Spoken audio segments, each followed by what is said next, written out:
the man of the hour. I know you have so many people that help you put this on, Bud, but thank you once again for putting on a wonderful 3-day event here at Belle Isle. Walk us through the entire weekend. What is your overall consensus? Well, I'm not the man of the hour. It's my team that's men and ladies of the hour here that make it happen for us. I just get to talk about it quite a bit, and my team does all the work, really. So I think there's so many great ideas that came out of last year that helped us build on this year. You know, the media center that we're in now obviously is amazing. The fact that our winter circle's on Scott Fountain, which is just beautiful. It's stunning. It's like a piece of Europe over there. The new grandstands we have in turn 3, the new grandstand we have back in the back straightaway. These are all things the fans have asked us for, and the media too has asked us for something a bit more than a casino. And we've answered those things now, and had great weather, which helps out, and we had great crowds. And it shows us also, when I look at it and I think about it, it shows the progression we're making in this event. More awareness, more understanding, more passionate fans are coming out and seeing this, and then those that return, that had come here for the first time, we return. So we have a good return audience, but you got to get them out here to see it, and most of them say, wow, I can't believe this is Belle Isle. One big change that I really, truly enjoy, and I know a lot of the fans, especially on social media, is having the winner's circle right there at that fountain. And I do know a few drivers as well that really, really enjoyed them. We had Ryan Hunter-Ray, of course, Gar Robinson. They jumped right in there. Gar actually dove right in there. Is that right? I didn't see that one. Okay. I saw Ryan's picture, though. I was like I was there. I saw the reaction, how cold that water was also. So remember, that water that's in there is the same temperature as the water in the Detroit River. So it's awful cold. But I'm so happy the tradition has started today.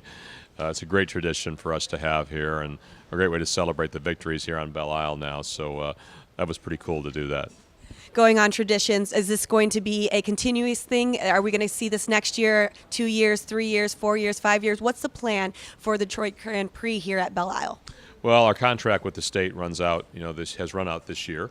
So my intention is that we'll submit a proposal to the DNR to continue to have the race here, and then we'll talk. So until that is done, there's no definition or no definitive answer to that. But it's my intention, it's our team's intention to bring this race back to Belle Isle.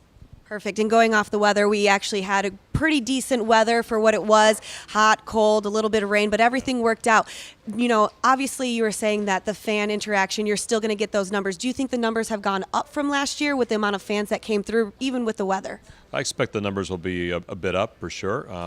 The question is the walk-up traffic today was a bit lower than previous because of the rain this morning, but I expect the numbers will be up. The revenue for sure is up. The number of tickets we have to find out. When I say revenue, that means sponsorship and all the people that come and pay money for other things than just ticket sales. So revenue was up as of yesterday. We exceeded last year's number already. Today was gravy. So the numbers itself I expect to be around 100,000 again, probably in terms of total people down here. So, but we'll see. But I'm happy with that. 90,000, 80,000, that to me any of those numbers are great, because a lot more than that makes our bus system to get people across and on difficult for us. And it looked great. The grandstands were full. The fans were happy. The TV coverage, when you saw the grandstand, looked good. And of course, the TV overhead shots are magnificent of our island. I mean, it looked beautiful, and going off that, a lot of the drivers do like having the duel in Detroit, and that's kind of very something special that Roger Penske especially wanted to have here in his hometown.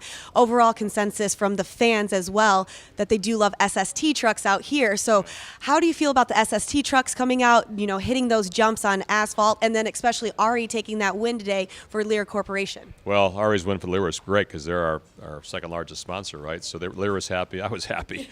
Ari was happy. So that was great. The fans love the trucks. Okay, for an operator, which is what I am, they make me nervous as heck, right? Because they're wild, they're amazing, they're crazy.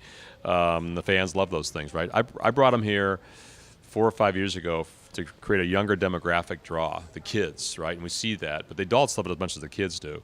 So they're exciting. I also love having the Trans Am series here, the pony cars, the Challengers, the Mustangs, the Camaros.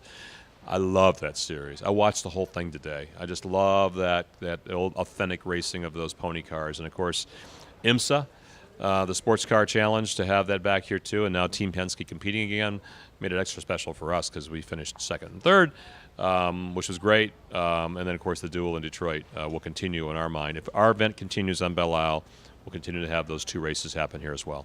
And one last question going into the future for 2019. Do you have any special things, if we do be able to do this in that year, that you want to bring here that are dear to your heart? Well, I want to continue to listen to the fans and get their feedback. We do a survey to the fans, and I want their feedback about the Scott Fountain, which I'm sure will be positive. I want their feedback about the sight lines where they watch the race from. So we need their feedback about that too continuously. What else can we do? I heard from a fan in the bus slope that would like to have more access to Scott Fountain without a paddock pass. Not sure how we do that, so it's on my mind. So we're going to listen to the fans. I mean, it's them, it's the media that help us get better, and we'll begin meeting that tomorrow. Our team will get together and start talking about what worked, what didn't work, what can we make better, and to capture those ideas right away. And hopefully people have seen that we've listened to people like yourself and the media and the fans because of the changes we've made. Well, thank you. And I want to say one last thing, just because we've talked about this before. A few years ago, I asked you what your nickname was. It's Daredevil Denker. So what is Daredevil Denker going to do now that the Detroit Grand Prix is done for the weekend? I know you got a lot of catching up to do, but what does Daredevil Denker do for his own time to just kind of chill out and relax? Well, I'm going back to work tomorrow morning where we make money and back to the Penske Corporation business. So I got a full-time job starting tomorrow morning again to help us run our businesses. So Michael, Merrill, Gary Bays, the team have done an amazing job. I'll go back to what I'm doing tomorrow, working with this team to learn about what this year as well, what we can do better.